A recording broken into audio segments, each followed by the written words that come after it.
sembra una dannazione.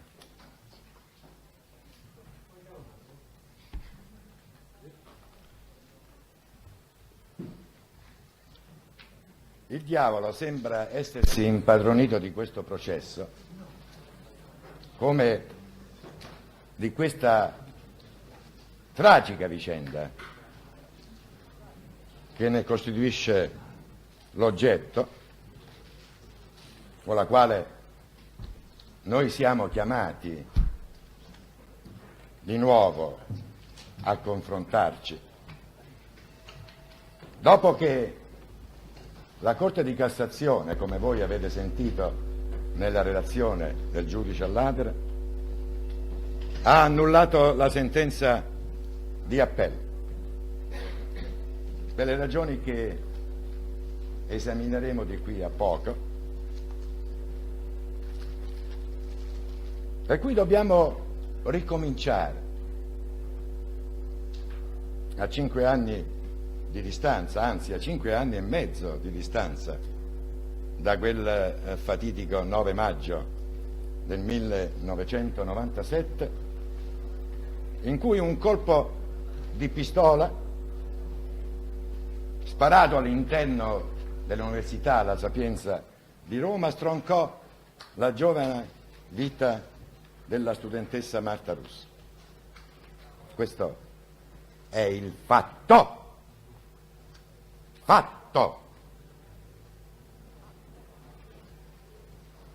Che per quanto assurdo possa essere, come è stato detto e ridetto, è il fatto.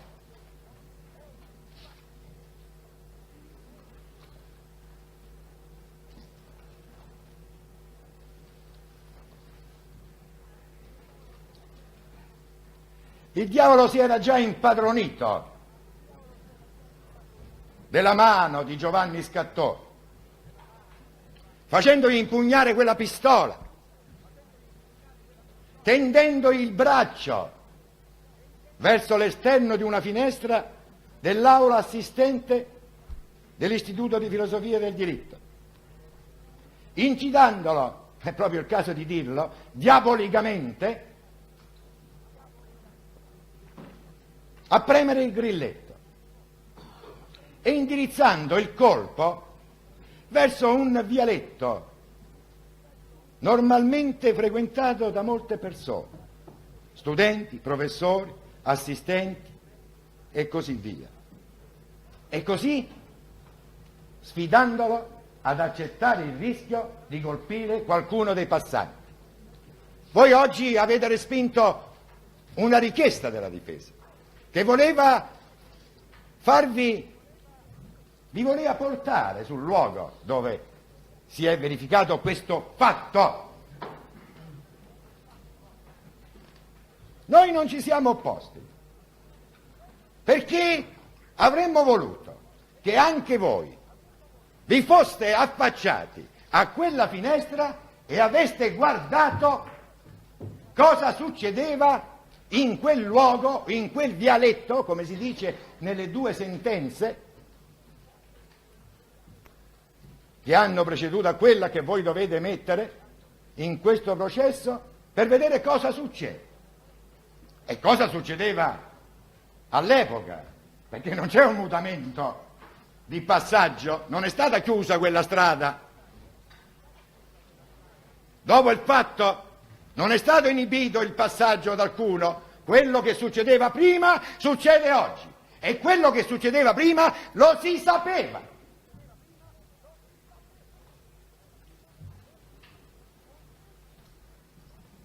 Ognuno lo sapeva. Era un via vai. E il diavolo che cosa ha voluto? Il diavolo ha voluto che proprio in quel momento passasse Marta Russo insieme con la sua amica Yolanda Ricci.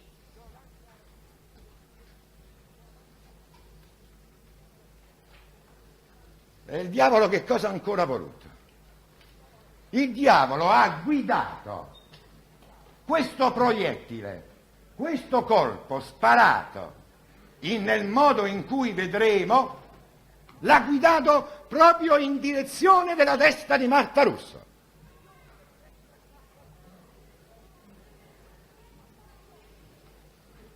Ma che cosa ancora ha voluto il diavolo?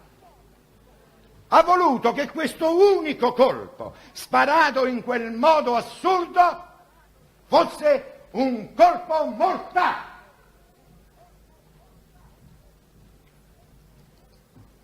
Perché Marta Russo è stata per giorni fra la vita e la morte. Ma non c'è stato niente da fare. Il colpo è risultato mortale. E questo lo ha voluto perché? Perché attraverso il sacrificio di questa giovane innocente vittima il diavolo potesse meglio impadronirsi dell'anima della persona che sparando quell'assurdo colpo non aveva saputo resistere alla sua tentazione di cagionare il male senza alcuna ragione, e sprofondando così la persona nell'eterna dannazione. Il male senza alcuna ragione.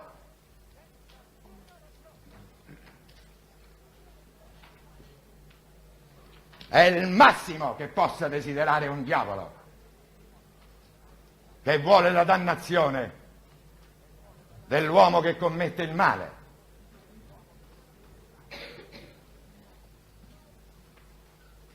E poi, non contento di ciò, che cosa ha fatto?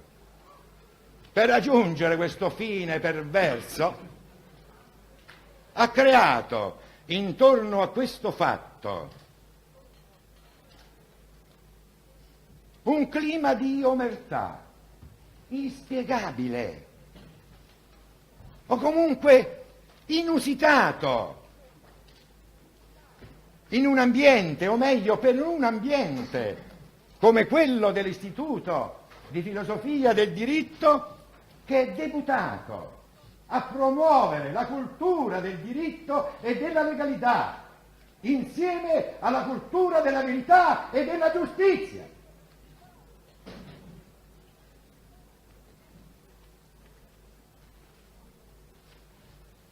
Luogo sacro di cultura, ma ancora di più quell'istituto in cui si insegna la filosofia del diritto.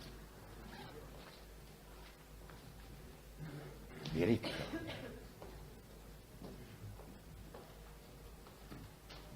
E non sono parole mie, signori giudici. Andatevi a rileggere la sentenza di primo grado. Lasciate perdere la sentenza di secondo grado, adesso la vedremo, che è stata annullata. Ma giustamente diceva in un'intervista il padre di Marta Russo: esiste pure una sentenza di primo grado o no in questo processo? Esistono o no dei giudici che come voi hanno giurato di emettere una sentenza che fosse affermazione di verità e di giustizia quale la società l'attende, e avevano emesso una sentenza di condanna?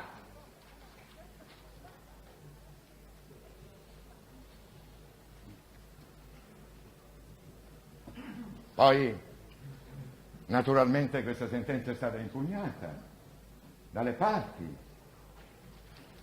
L'abbiamo impugnata anche noi sotto il profilo della qualificazione giuridica del fatto che resta. Mentre si può disquisire quale norma di legge delle tante possono essere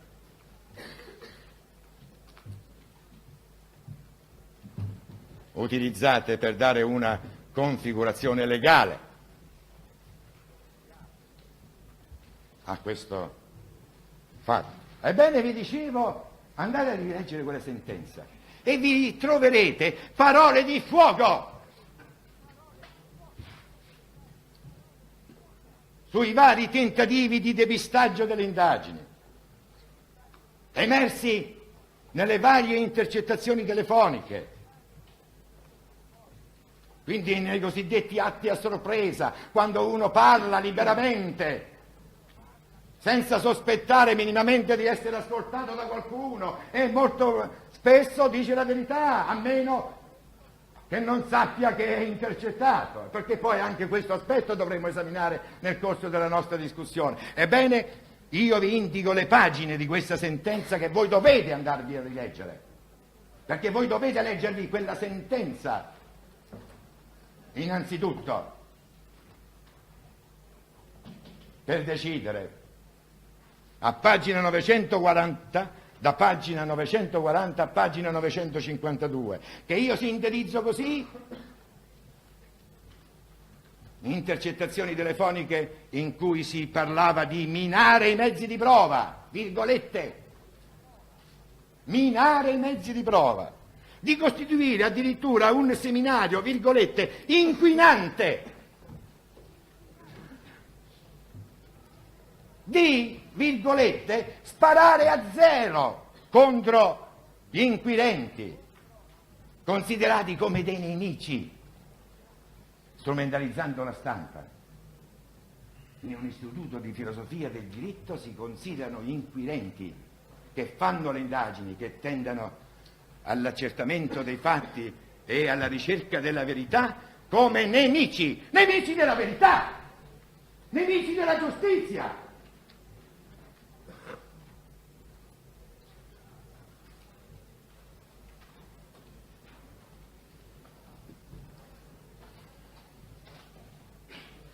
E forse è stato anche il diavolo che in un primo momento ha fatto assumere a Gabriella a letto quell'atteggiamento omertoso che ancora gli si rimprovera, facendola giurare il falso sulla testa dei propri figli. Durante quella deposizione videoregistrata dell'11 giugno del 1997, il cosiddetto video shock, che ha costituito il cavallo di battaglia della difesa per screditare la successiva chiamata di Scattone e Ferraro e dello stesso Liparò.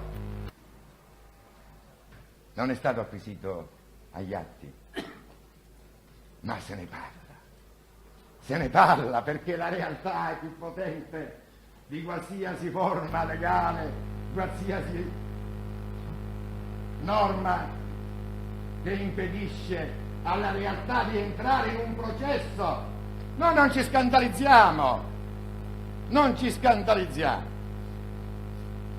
perché noi siamo stati sempre contro le prove, le cosiddette prove legali. Noi siamo stati, l'ho ripetuto anche poco fa rispondendo a una richiesta, noi siamo stati sempre per l'accertamento più ampio dei fatti, per la ricerca della verità, perché noi riteniamo, signor Presidente, in linea con i nostri principi costituzionali e in linea con l'insegnamento della Corte Costituzionale, che il processo non è soltanto accertamento della responsabilità dei fatti o delle relative responsabilità di quello o di questo imputato, ma è accertamento della verità.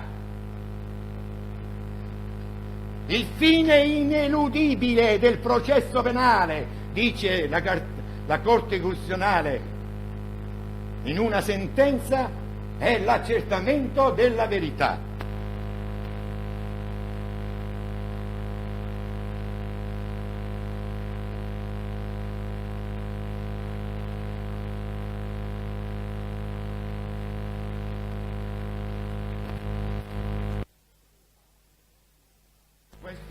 Questo principio, come se le parti dovessero decidere loro qual è la verità da accertare, come se ci trovassimo di fronte a un processo civile, a una semplice richiesta di un risarcimento di un danno, di una responsabilità civile.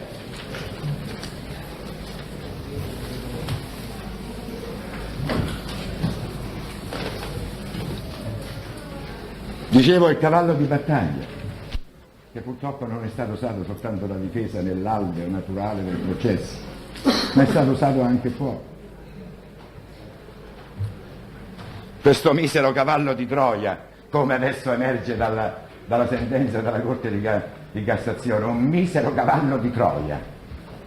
È un misero cavallo di Troia, introdotto subdolamente nella cittadella della prova, se vogliamo usare ancora questa metafora, giustamente estromesso dalla Cassazione, in quanto non rilevante ai fini della formazione della prova e in particolare della valutazione della chiamata incorreità della Gabriela a letto. Questo ha detto la Cassazione, con la prima bacchettata che certamente non è rivolta a noi, ma è rivolta a un altro banco.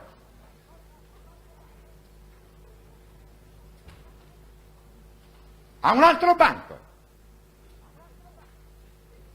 Perché noi, pur aperti all'introduzione di qualsiasi elemento che possa in qualche modo contribuire all'accertamento della verità, perché questo è il nostro desiderio massimo, noi non ci siamo opposti mai, nemmeno all'introduzione di questo video shock, dicendo introduciamolo, ma valutiamolo però nei limiti che ci ha indicato la Cassazione,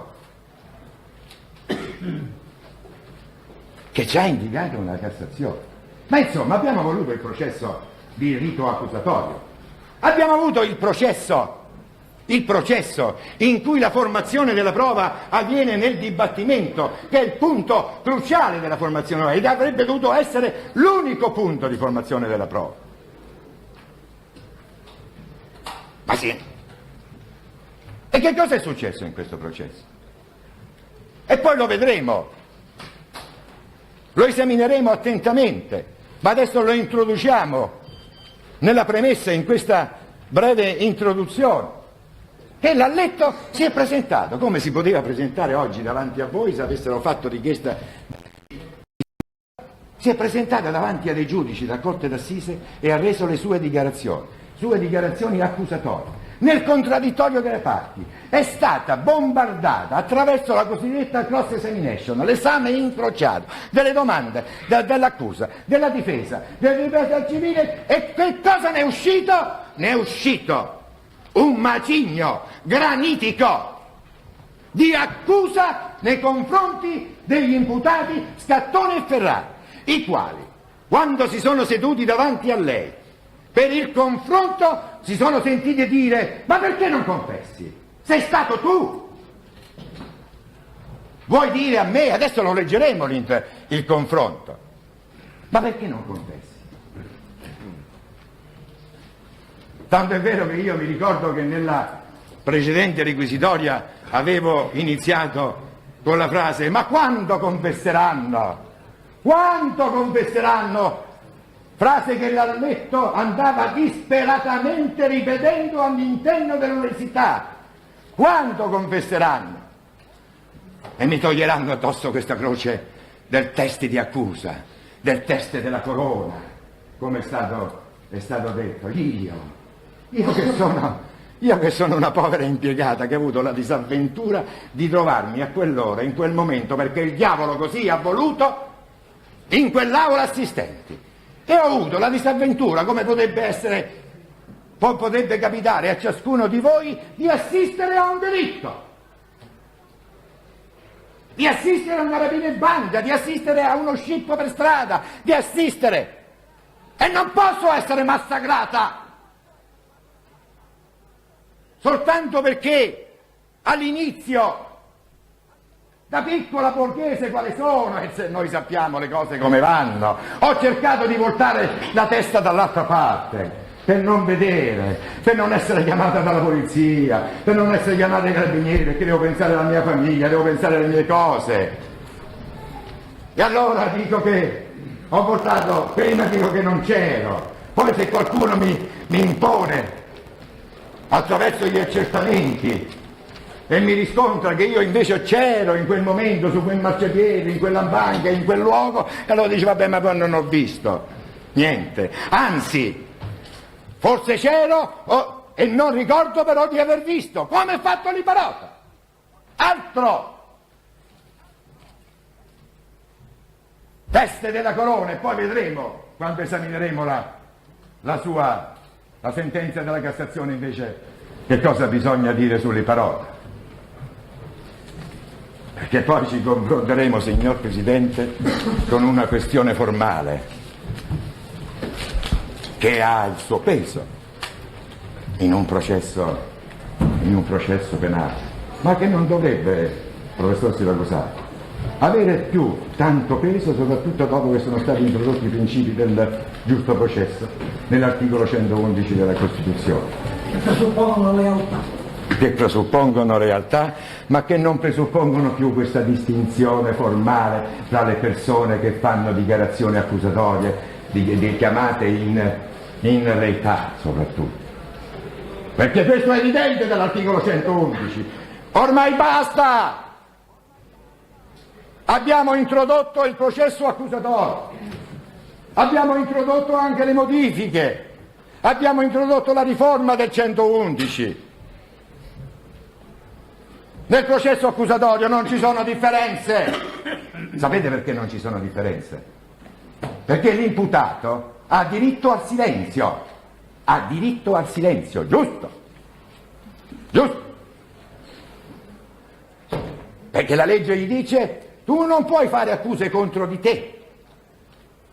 E la prima cosa che voi vedete nei film, quando gli americani, nei film americani, in cui si arresta una persona e si leggono i propri diritti, lei ha il diritto di non parlare, lei ha il diritto no, perché qualunque cosa lei dica poi può essere utilizzata contro di te o contro di lei.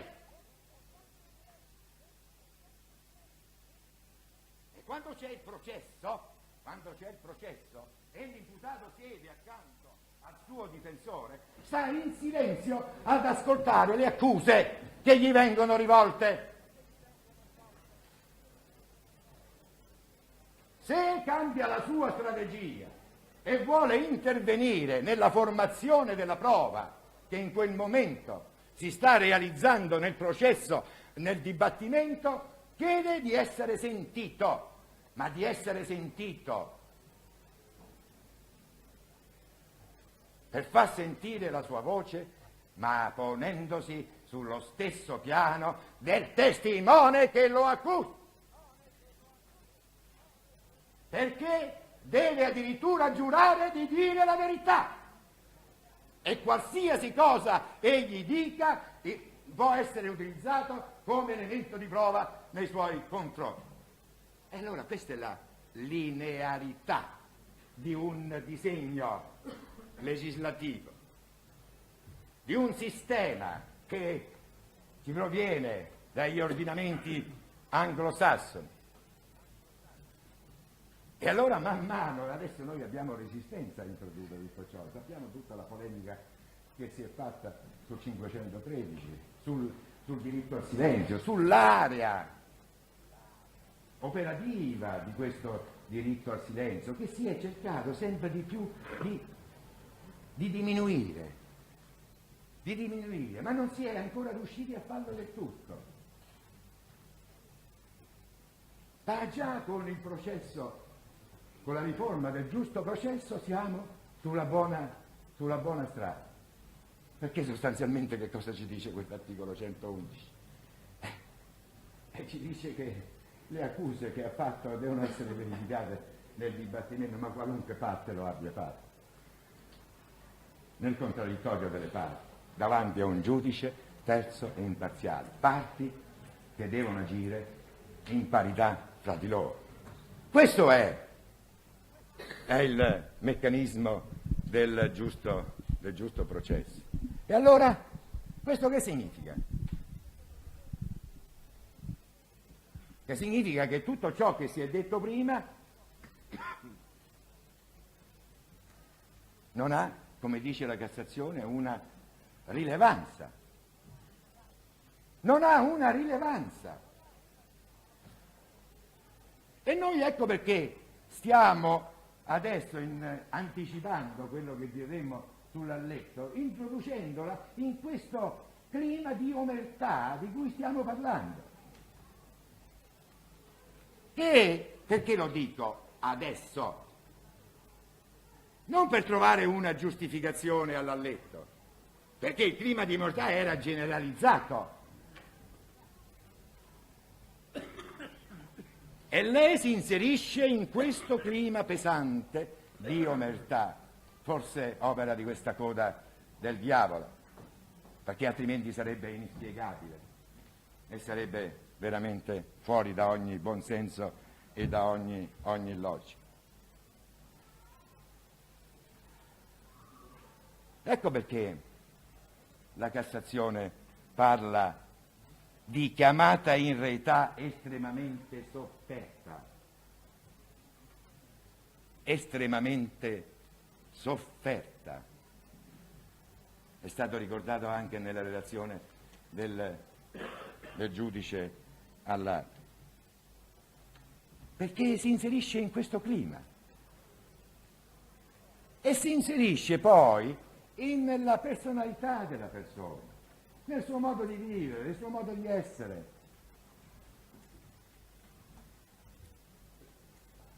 Vogliamo anticipare alcune sue dichiarazioni che sono state rese durante addirittura l'interrogatorio.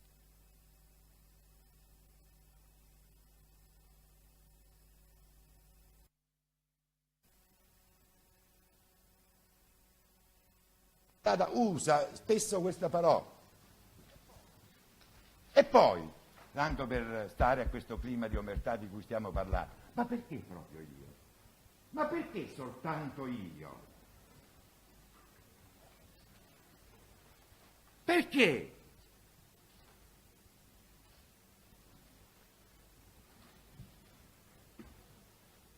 Allora, letto non riesce a capire per quale motivo gli imputati, che pure lei ha visto coinvolti in questa sparatoria, per il momento chiamiamola così, in questa esplosione di questo colpo, non l'abbiano confessato. Non abbiamo nel processo nessuna circostanza da cui noi possiamo ricavare che c'è stato mai dopo un colloquio fra Lalletto e Ferraro, tra Lalletto e Liparò. Ma non vi sembra strano poi questo?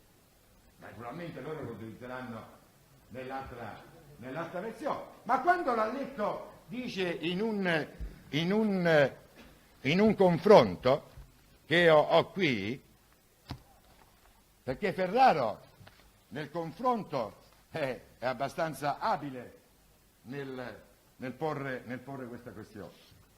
Perché dice a un certo momento, signor Presidente, non leggo molto, leggo soltanto poche cose.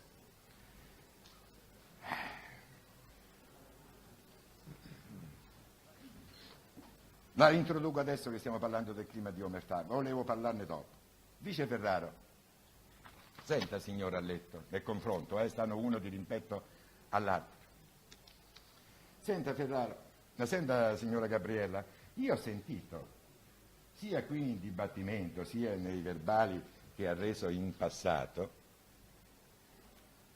lei, devo essere sincero, ha speso belle parole nei miei confronti. Ha speso belle parole. Insomma, ha parlato del nostro rapporto che abbiamo avuto all'interno dell'istituto, molto affettuoso. Addirittura lei aveva aperto un'ala di protezione nei miei confronti. Suggestivo. Bello.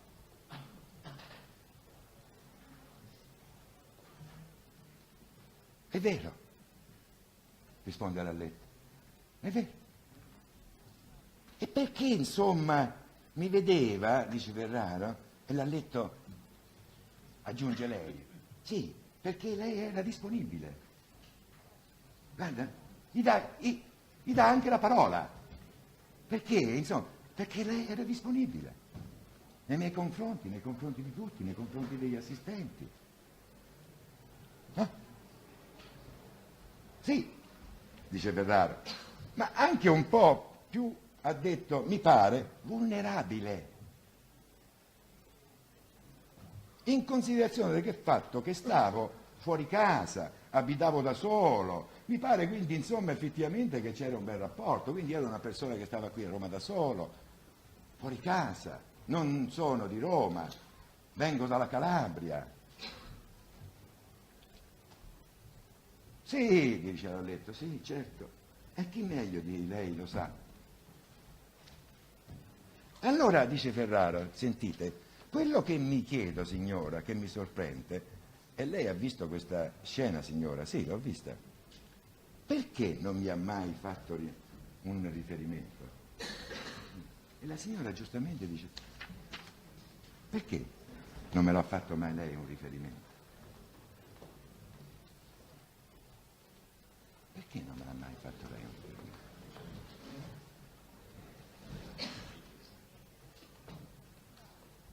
Il clima che si era stabilito.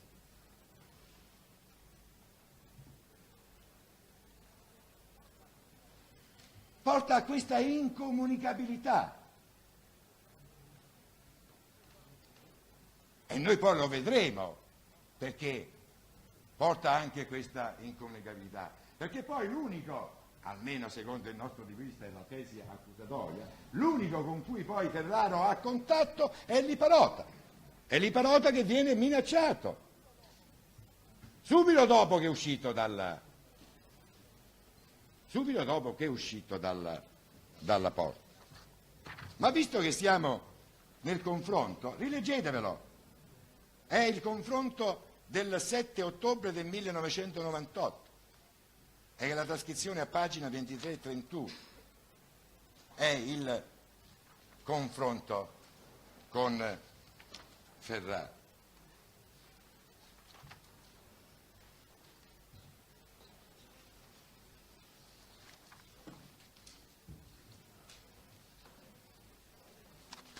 Ci ritorneremo.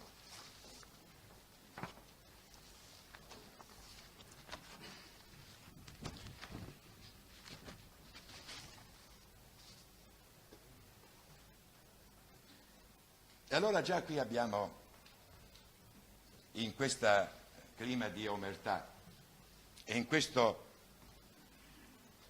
atteggiamento omertoso dell'alletto, un primo punto di riferimento con la sentenza della Cassazione. Perché la Cassazione ha riconosciuto che si è trattata di una chiamata in reità estremamente sofferta, ma ha riconosciuto anche un'altra cosa, che questa chiamata in reità non può essere minata dal modo in cui si era formata, perché le falsità dette in quella deposizione video registrata, la presenza del cognato di Mauro, sono antecedenti alla successiva risoluzione di dire la verità.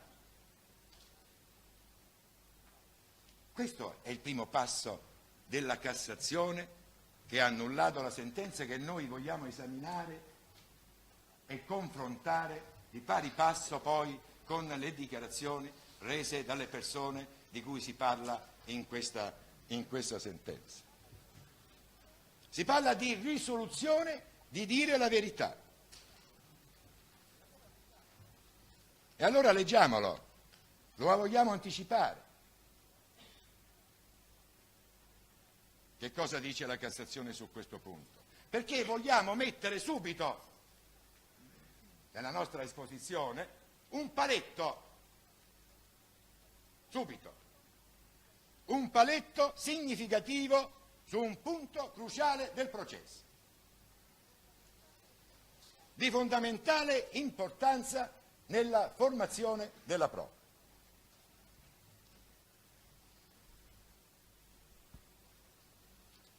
Che cosa ci dice la Cassazione a pagina 36 della sentenza?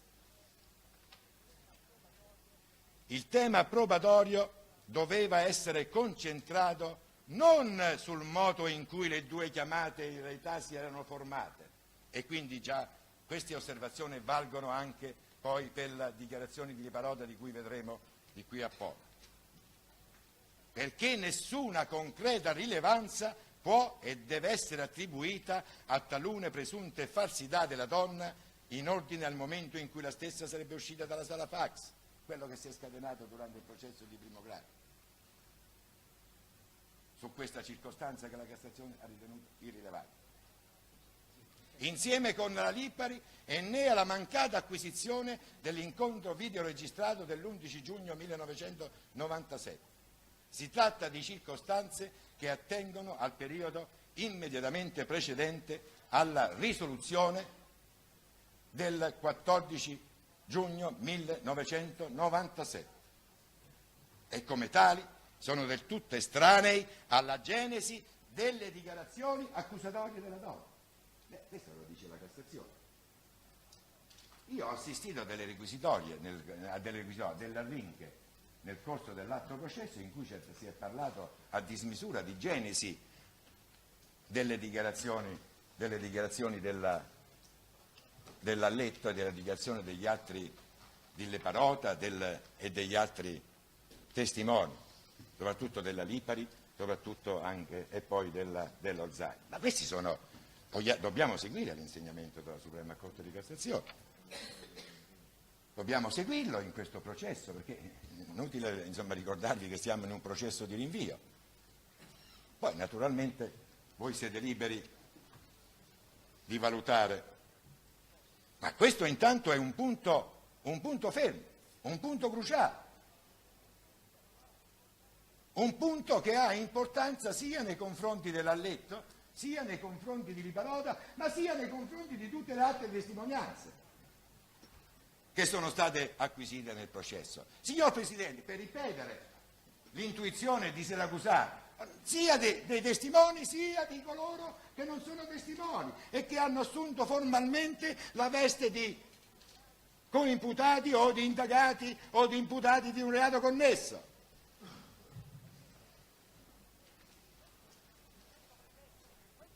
Tenendo presente che questa osservazione della Corte viene fatta con un riferimento ad una persona che la stessa Corte non considera una semplice testimone, ma una indagata e quindi un imputato. E ancora di più, che questa osservazione deve valere ai fini della valutazione della prova, ai fini della valutazione delle successive dichiarazioni dell'alletto dopo la risoluzione del 1997. Del 14 giugno. Lasciamo perdere quello che ha detto il 14 giugno davanti al pubblico ministero, indagata di favoreggiamento e di false dichiarazioni. Lasciamo perdere quello che ha detto davanti al GIP e passiamo direttamente a quel momento che noi vogliamo privilegiare, che è il dibattimento, che è il punto cruciale della formazione della prova.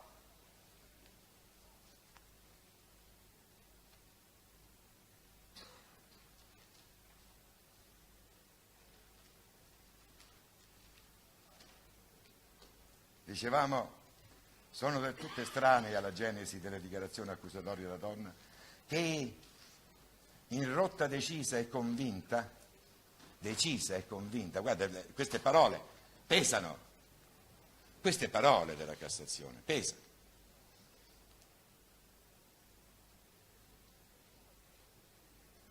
Sono più significative, più pregnanti, ma rispecchiano il pensiero dei giudici di primo grado, rispecchiano il nostro anche modesto pensiero. Forse non eravamo stati in grado di usare parole così precise, pregnanti, significative, ma sono parole che rispecchiano il nostro pensiero e che rispecchiavano il pensiero dei giudici di primo grado, come hanno rispecchiato, io credo, e poi lo vedremo di qui a poco, anche il pensiero dei giudici di appello, signor Presidente. In rotta decisa e convinta, con l'atteggiamento menzognero assunto fino a quel momento e mantenuto fermo anche in sede di confronto con la Lipari, non sono entrata nell'Aula 6 tra le 11 e le 12 del 9 maggio, si era deciso al fine a cambiare versione. raccontando quello che aveva visto mentre si trovava con Liparò. E qual è l'appunto, il rilievo critico, se così mi posso permettere, della Cassazione? È successivo subito a questa affermazione di principio. Continuare a rimarcare, signor Presidente, aggiunge la Corte, le due versioni radicalmente contrastanti fornite dall'Alletto prima e dopo la svolta del 14 giugno del 1997, sia pure al dichiarato fine di far emergere i condizionamenti da lei subiti prima di quella data, nulla toglie o aggiunge al problema della sua attendibilità intrinseca. E che vogliamo di più? Ma che vogliamo di più? Ma è necessario fare un nuovo giudizio, un terzo giudizio?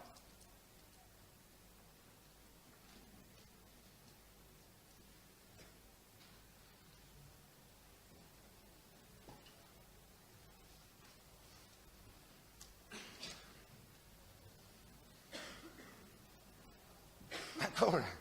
Ma avete ancora qualche dubbio sul video? Sentite che cosa dice poi. Che va valutata questa nuova risoluzione, che va valutata alla stregua di parametri diversi dalla visione di immagine o video, peraltro note la difesa degli imputati e la cui acquisizione degli atti del fascicolo per il dibattimento sotto qualsiasi profilo non può aver rilievo se non a fini extraprocessuali. Vogliamo ancora di più?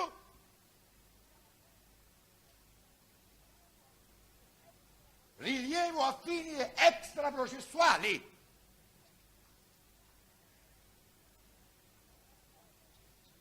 Ma non era e non è destinata a incidere in alcun modo nella sua valutazione e i suoi meccanismi sottesi al libero convincimento del giudice.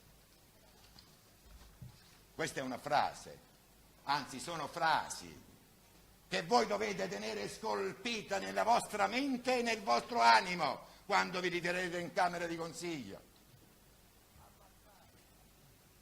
a valutare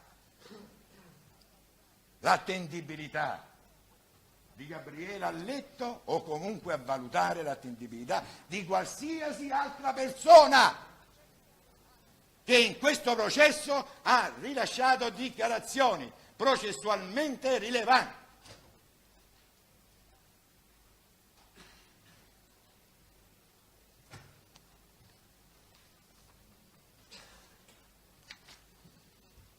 Ma io non mi voglio nascondere dietro un dito perché vogliamo approfondire. Basterebbe questo per chiudere il discorso e non dovrei nemmeno più tediarvi.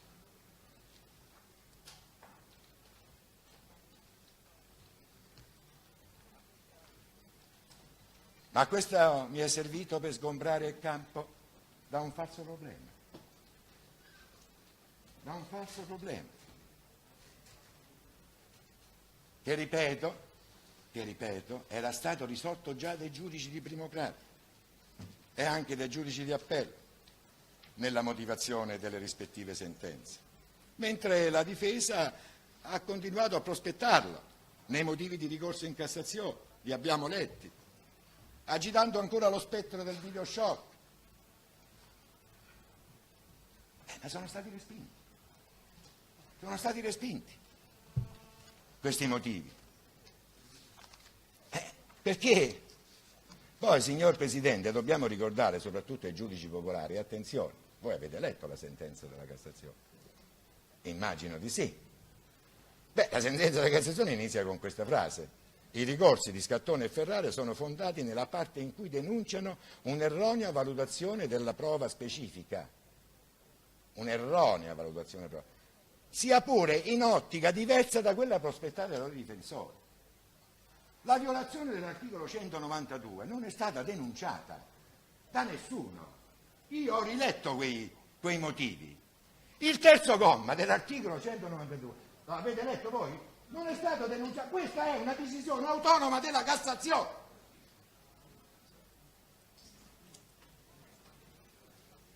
Quindi non è che dici, sai, io ho visto accolto un mio motivo. La Cassazione adesso vedremo perché ha detto questo.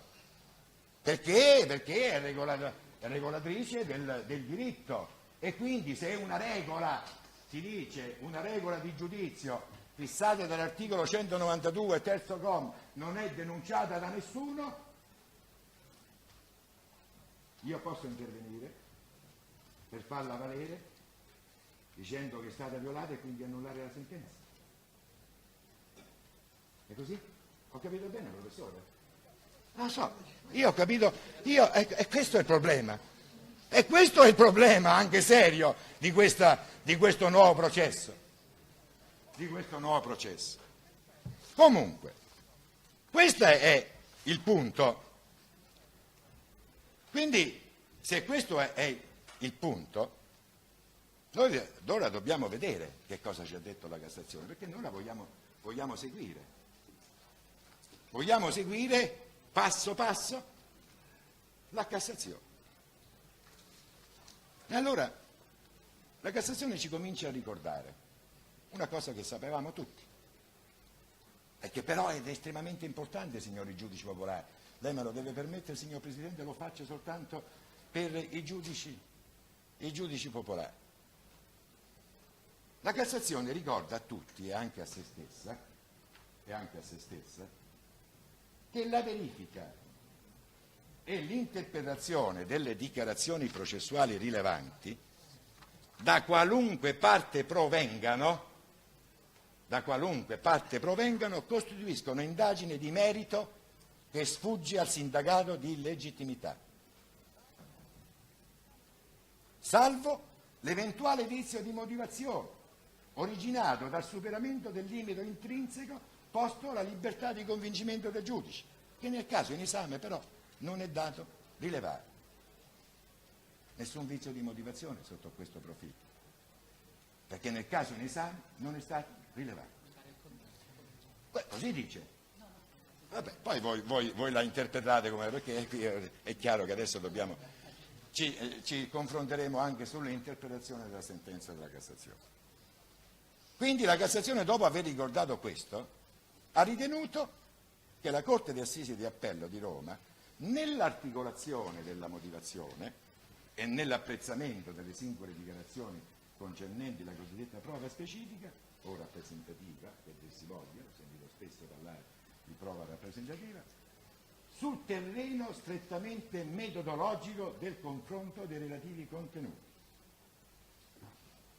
Quindi su questo terreno strettamente metodologico ha violato la regola del giudizio espressa dall'articolo 192.3, cosa che voi non avete detto nei vostri motivi di ricorso. E che indica, questo articolo 192, terzo comma, il particolare criterio argomentativo che il giudice deve seguire nel portare avanti l'opera di valutazione delle dichiarazioni rese da determinati soggetti.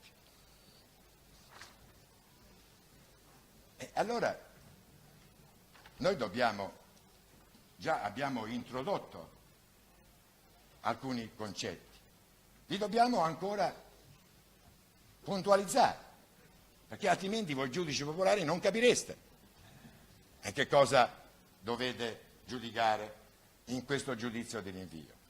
Sicché, dice la Cassazione poi, se il soggetto ha assunto la veste formale di indagato o imputato del medesimo reato, come è stato sempre per l'Iparota, ovvero la veste formale di indagato prima e di imputato poi, come è stato per l'Alletto, e muove dichiarazioni accusatorie nei confronti di terzi, nel nostro caso nei confronti di Scattone e di Ferrara, queste, per poter dare un valido supporto, lo dico in parole semplici, al libero convincimento del giudice, devono essere confortati da altri elementi di prova che ne confermano l'attendibilità.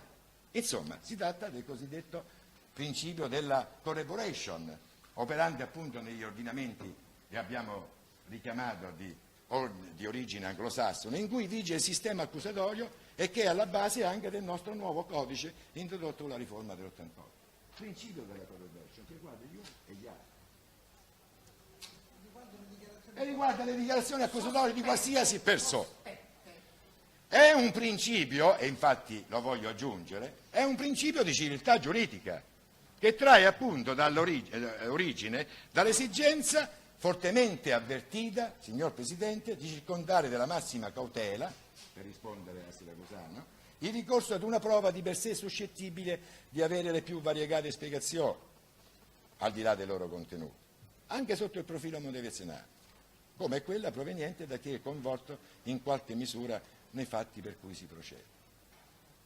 Ma detto questo, vogliamo vedere espressamente cosa stabilisce testualmente l'articolo 192 del nuovo codice?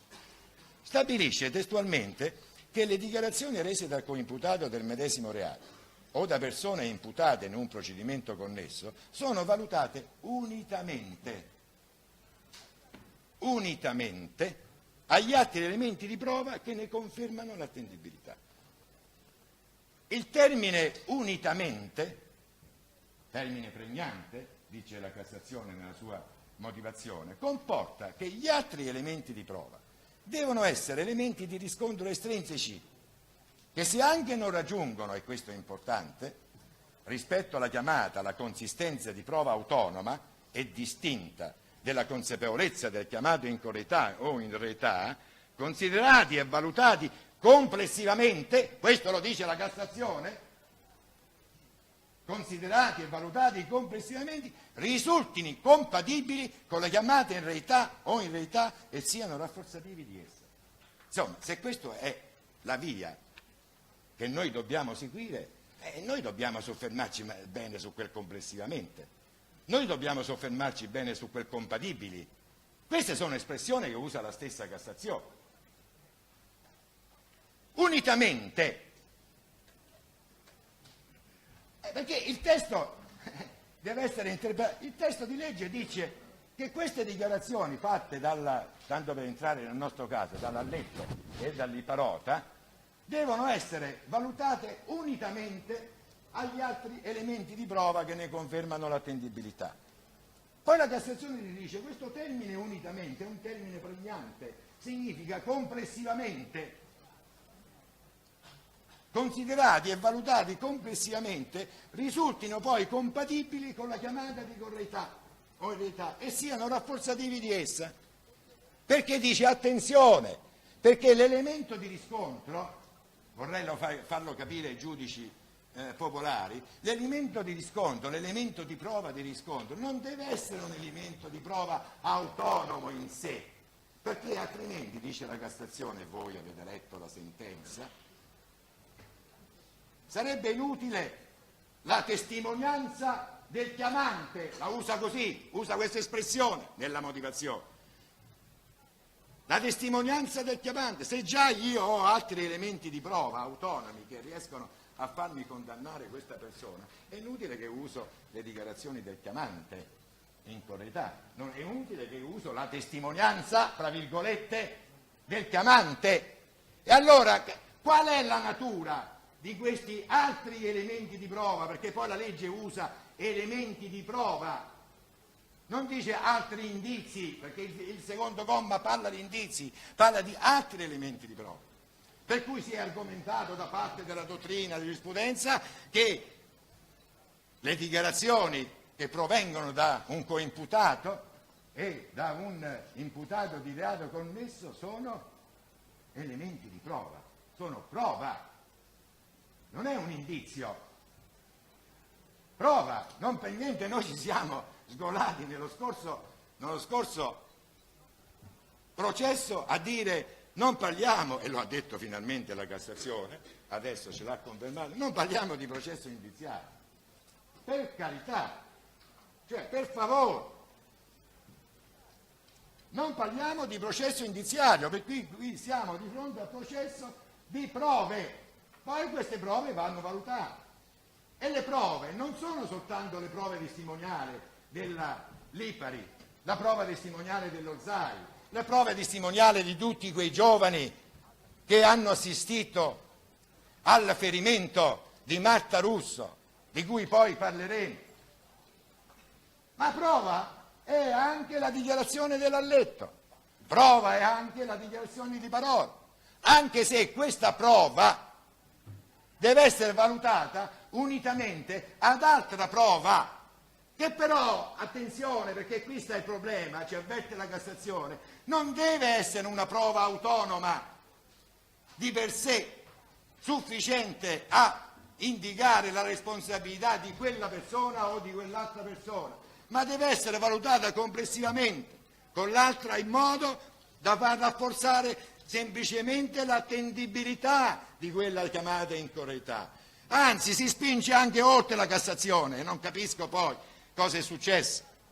Si spinge a dire, valutati complessivamente, risultino compatibili con la chiamata in verità o in correttà. E siano rafforzativi di essa. E su questa sentenza, signor Presidente, richiama altre sentenze. Prima fra tutte quella delle sezioni unite, in cui vengono indicate le linee interpretative dell'intero articolo 192, con specifico riferimento alla qualificazione giuridica della chiamata in reità, ai requisiti essenziali per porla a fondamento di un'affermazione di responsabilità. Si tratta di sentenze che tutti conosciamo, alcune delle quali risalenti nel tempo, che fanno parte del nostro pane quotidiano, del nostro bagaglio giurisprudenziale. E del resto sono citati in tutti i codici commentati che usiamo ogni giorno nelle aule di giustizia. E allora ci dobbiamo soffermare un momento a riflettere. Perché ci risulta difficile, se non impossibile, pensare che non fossero conosciute queste sentenze ai giudici di appello che hanno emesso la sentenza annullata. Si tratta di principi consolidati che quei giudici certamente conoscevano, come certamente conoscevano il metodo che si sarebbe dovuto seguire nella valutazione delle prove raccolte. Perché questo metodo non è che ce l'ha indicato per la prima volta la Corte di Cassazione con questa sentenza che ha annullato la nostra sentenza di appello, ma era già indicato fin dal 1990 in una sentenza delle sezioni unite che è stata richiamata del 1990. E allora che è successo? Ma il diavolo ci ha messo la coda anche qui. Com'è possibile che i giudici di appello non abbiano seguito questo indirizzo giurisprudenziale noto, stranoto, consolidato, e che abbiano sbagliato metodo?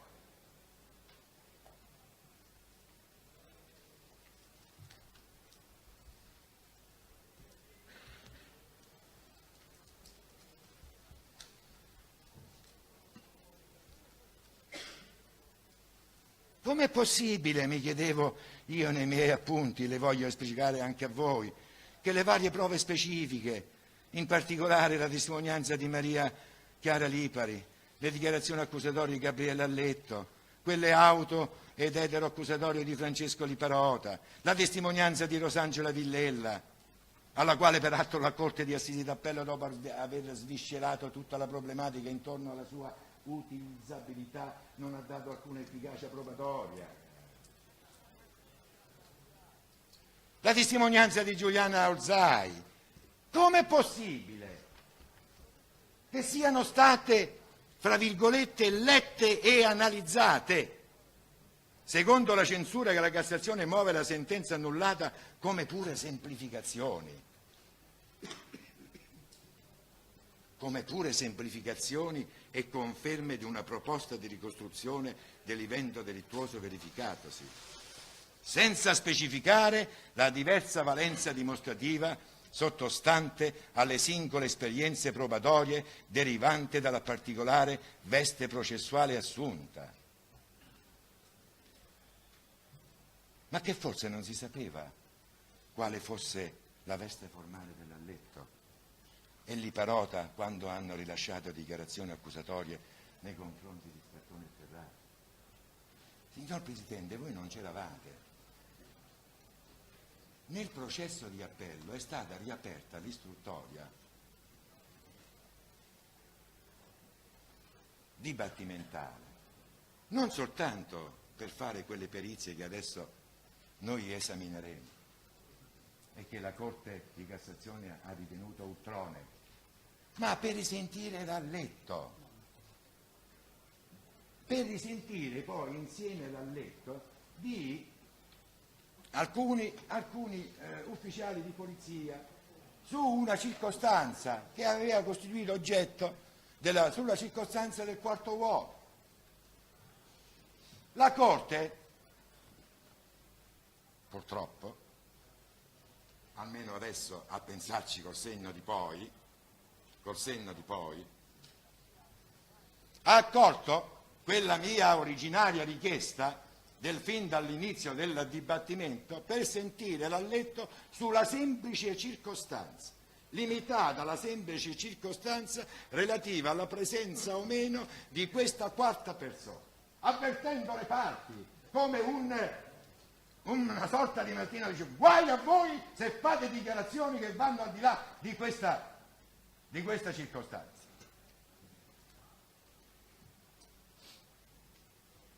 E come è stata sentita l'alletto? È stata sentita come testa. E sapete perché è stata sentita come testa? Perché dopo aver sentito le versioni, le ragioni dell'accusa e della difesa e del difensore dell'alletto, è stata ritenuta che la sentenza nei confronti dell'alletto, riguardante la sua assoluzione, era passata in giudicato, perché non era stata appellata dal pubblico ministero. Quindi l'alletto riacquistava la sua veste di testimone.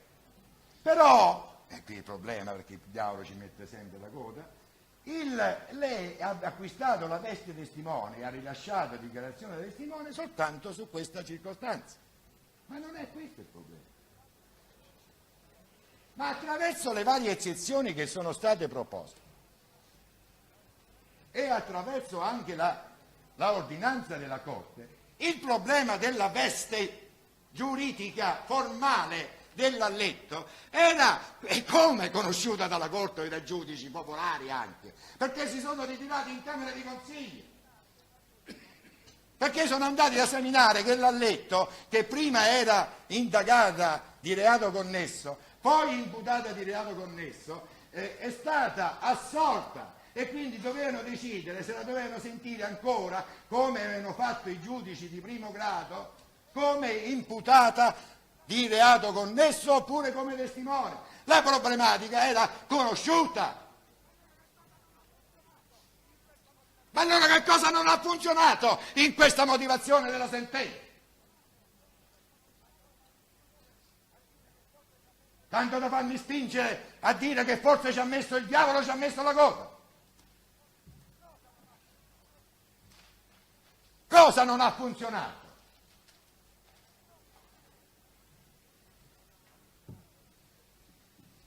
Cosa non ha funzionato?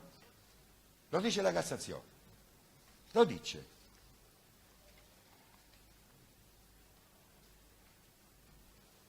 Lo dice, ma soprattutto si è fatto precedere l'esame delle dichiarazioni della Lipari, cioè di una testimone, a quello delle dichiarazioni rese dall'imputato a lei. E poi dall'imputato Liparota, cioè i due diamanti ereditari Scarpone e Ferrari.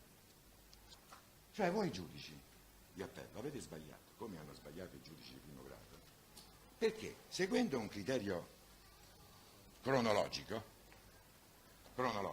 di avvenimento dei fatti e di avvenimento anche delle dichiarazioni, avete esaminato prima le dichiarazioni della Lipari e poi le dichiarazioni dell'alletto e poi le dichiarazioni dell'Iparota e poi le dichiarazioni della Orzai e poi le dichiarazioni e poi avete valutato complessivamente con semplificazioni.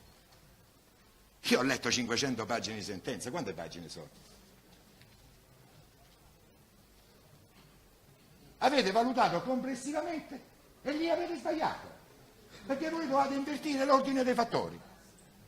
Voi dovete prendere come prima quella dell'Alletto nel metodo, poi confrontare quella dell'Alletto, che è un'imputata di reato connesso, con quella di Liparotto, che anche lui è un imputato di reato connesso, e poi verificare l'attendibilità di costoro attraverso le dichiarazioni del testimoniale della Lipari, dei testimoniali dell'Orzai e di altre dichiarazioni dei testimoni. Dell'Ellero, questo mi sembra che è. Tanto è vero che questi sono sostanzialmente gli appunti che sono qui e che non vi voglio rileggere, signor Presidente, perché me li ero segnati tutti, 1, 2, 3, 4, 5. Tutte queste cose che voi credo che avete letto, giudici popolari, andatele a rileggere nella Camera di Consiglio. Perché poi allora io vi faccio grazia di tutto questo per arrivare poi al punto in cui si dice, sulla prova specifica,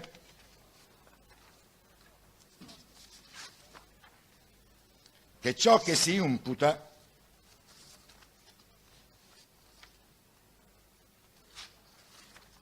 non lo trovo più.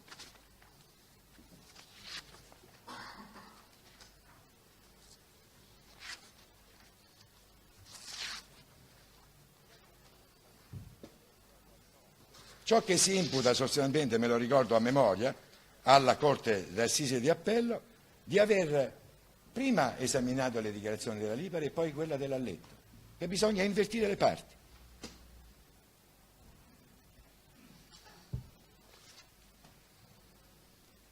E poi però, signor Presidente, questo emerge dalla stessa sentenza della Cassazione, perché poi la Cassazione si rende conto anche del discorso che sta facendo. Parliamo sinceramente, con chiarezza.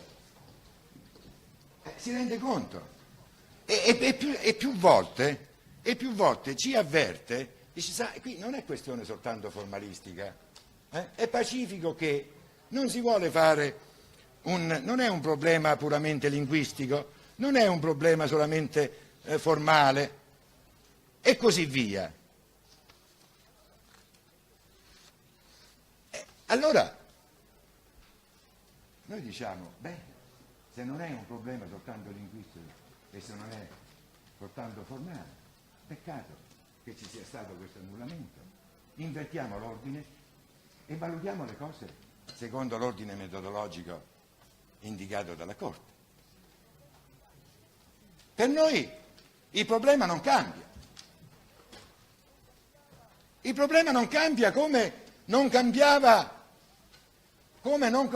fin nell'altro processo, quando noi avevamo sempre sostenuto, signor Presidente, che la prova in questo processo si imperniava sulla prova specifica, così come ci ha dato ragione la Cassazione.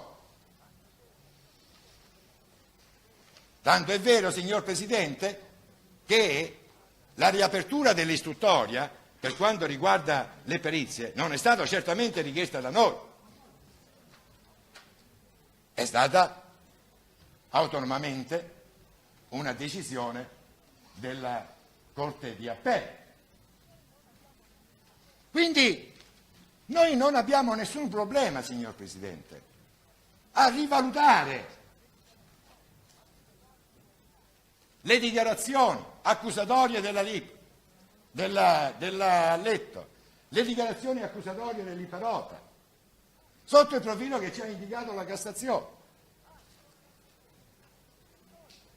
Anzi, noi traiamo dall'insegnamento della Cassazione un ulteriore elemento argomentativo per dirvi che le dichiarazioni accusatorie della Lipari, insieme alle dichiarazioni accusatorie della Liparota, si collegano fra di loro e si uniscono come gli anelli di una catena. Come gli anelli di una catena. E possiamo dire ancora di più, che, come dice la Cassazione, sono in grado di riscontrarsi a vicenda. Di riscontrarsi a vicenda. Perché adesso non è il problema formale. Se io ho due dichiarazioni testimoniali, e queste dichiarazioni si riscontrano, io parlo di riscontro della prima dichiarazione A con la dichiarazione B. Ma la stessa cosa, sempre seguendo quell'intuizione dell'avvocato siracusano, in caso di sotto il profilo del giusto processo, per quanto riguarda le dichiarazioni accusatorie, di correità, le chiamate in correità o le chiamate in reità. E questo è E questo è... L'ha detto a me. A me piace che si ricorda di queste cose, però c'è tocchi inesattezza. E allora vediamo cosa si dice su questo punto, allora, la Cassazione. Dice, in presenza della duplice chiamata in correità. Allora, seguiamo l'esempio, il metodo. In presenza della duplice chiamata in correità o in reità dell'alletto e dell'iparota, l'approccio logico-argomentativo da seguire nella valutazione critica risultante processuale deve essere assolutamente ribaltato, dice la Cassazione, rispetto a quello seguito dalla Corte, prendendo avvio dalle dichiarazioni accusatorie convergenti dei due indagati. Benissimo. Prendiamo avvio dalle dichiarazioni accusatorie convergenti dei due indagati. Per saggiare che cosa?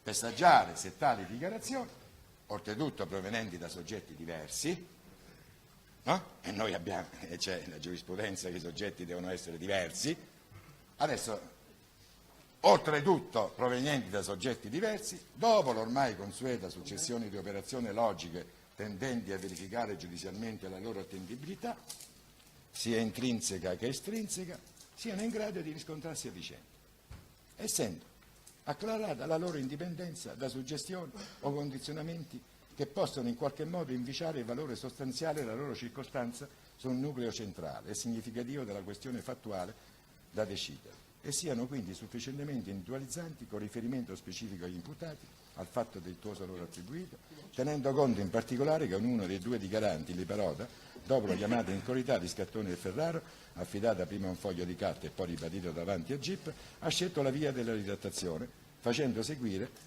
da una condotta di per sé neutra come il silenzio, il che induceva quantomeno a domandarsi in che misura il silenzio e l'ancora più successiva e tardiva spiegazione della ritrattazione fatta all'udienza potesse minare l'attendibilità della chiamata procedente.